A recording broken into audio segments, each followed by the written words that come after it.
What is going on, YouTube people? Neo Cards and Comics here today to talk new PSA pricing for the month of March. They have rolled out their new pricing special, and it's just kind of whatever. This posted up, and I was like, I saw the Twitter notification, and I was like, uh-oh. And I clicked on it, and I was immediately like, well, I guess I don't need to record that video today. I'll just do that for tomorrow. It's fine. I feel a little, I don't want to say let down by it. I'm surprised. I'll say that. We'll talk through it here in a second. Let's talk about what it actually is.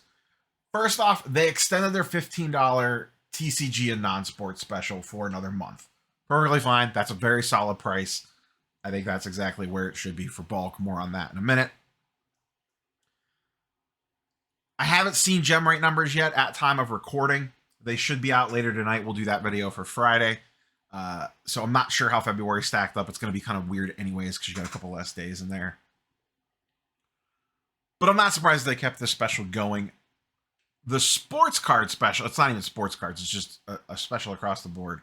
The other thing that they rolled out for March, and this is where it's just kind of meh. Maybe for some people, they're really excited about this. For me personally, I don't have a lot of use case for this.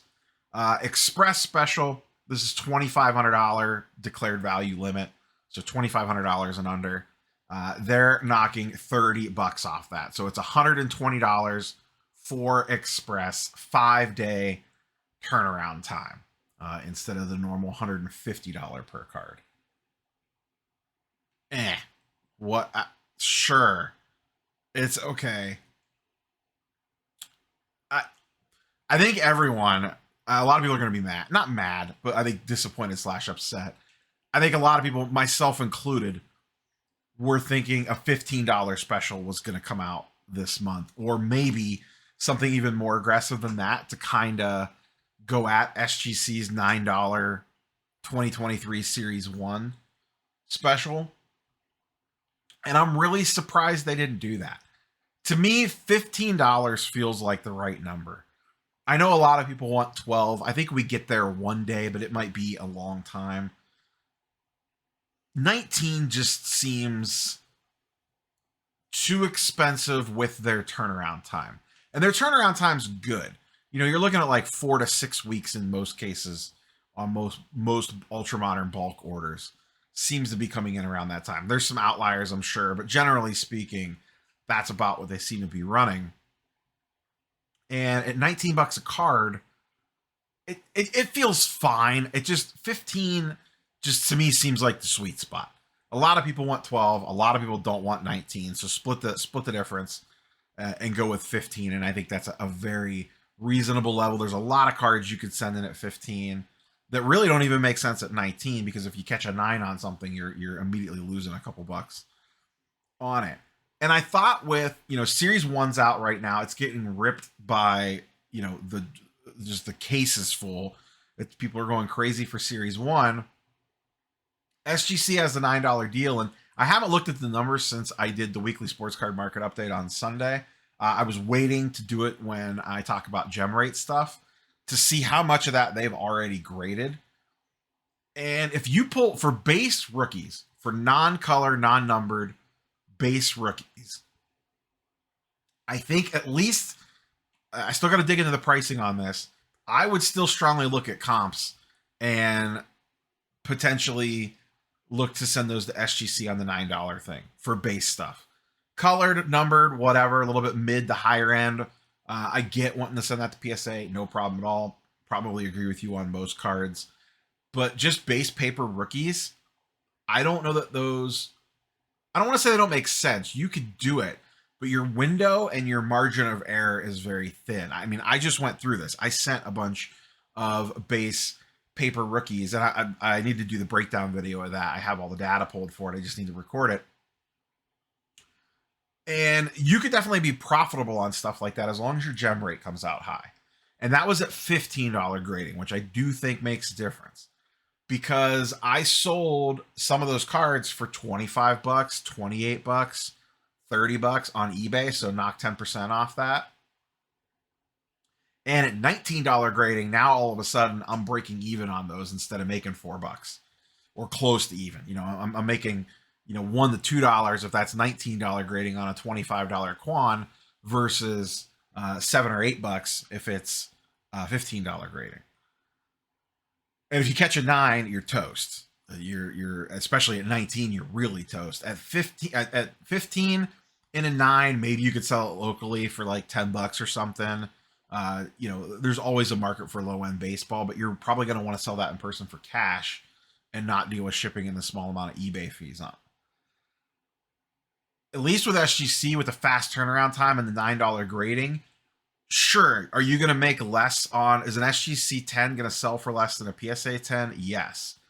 But when you're talking low end, you're talking $30, $35 cards, maybe $40 cards. That $10 difference in grading fee makes a pretty big difference. And then there's the time factor with the turnaround. Once again, do your research on this. I still need to dive in and look at comps on how SGC stuff's been selling in 10s, 9.5s, and 9s. I'm sure 10s you would do profitable on, but I just thought PSA would come out in March and be like, you guys are ripping all this baseball product. Let's ride. Send it on in. We're back to $15 bulk for the month. It would have been interesting if they would have come out. Now, the SGC Tops thing, that's a brand partnership deal between the two. But nothing's stopping someone from just running a special on whatever set that they want. They just don't have the co-marketing like they do with the Topps SGC thing. If PSA ran this out, let's just say everything that's on the screen is as is, fine. And then let's say they came out with Series 1, bulk $199 at $15 a card. I even would have been fine with that.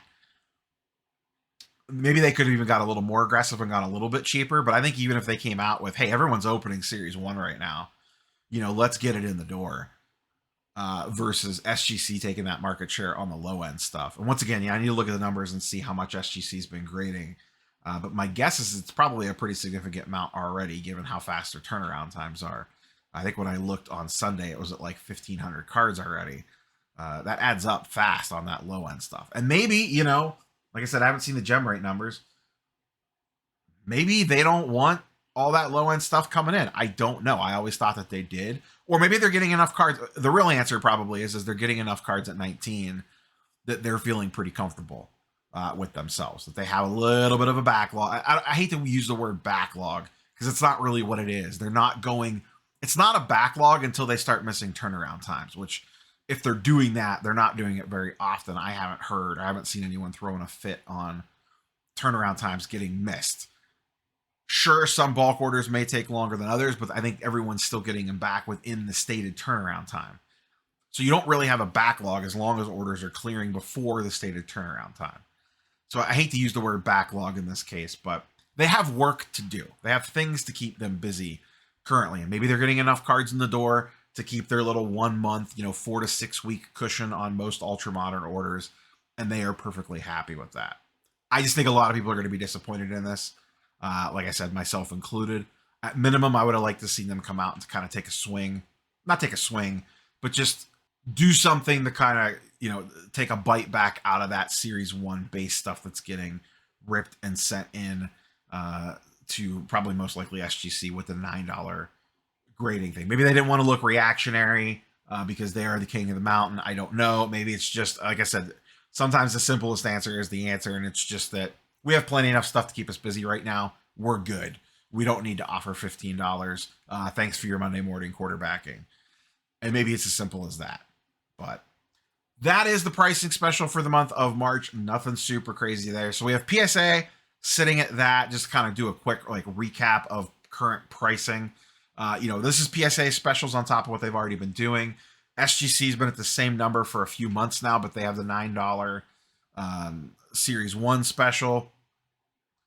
Beckett's prices haven't really changed much over the last couple months, and then CSG's has basically been the same as well, along with CGC.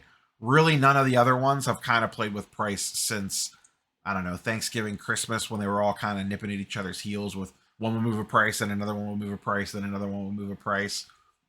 Other than these random specials out of SGC and PSA, and to a lesser extent Beckett, the grading market seems to be content with where it is at.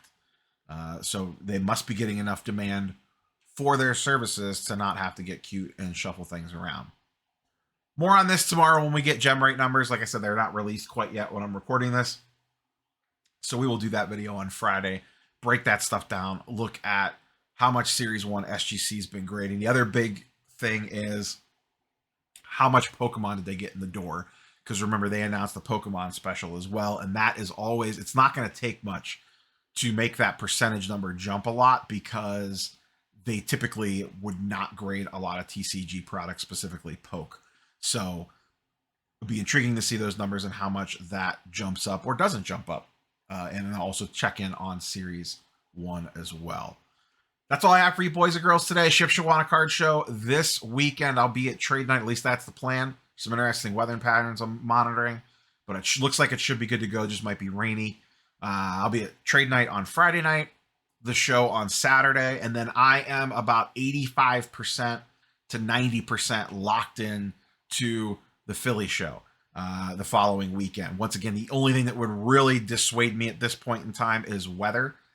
So I'll just have to keep a close eye on the weather. I am driving across Pennsylvania with any amount of snow at all is a nightmare.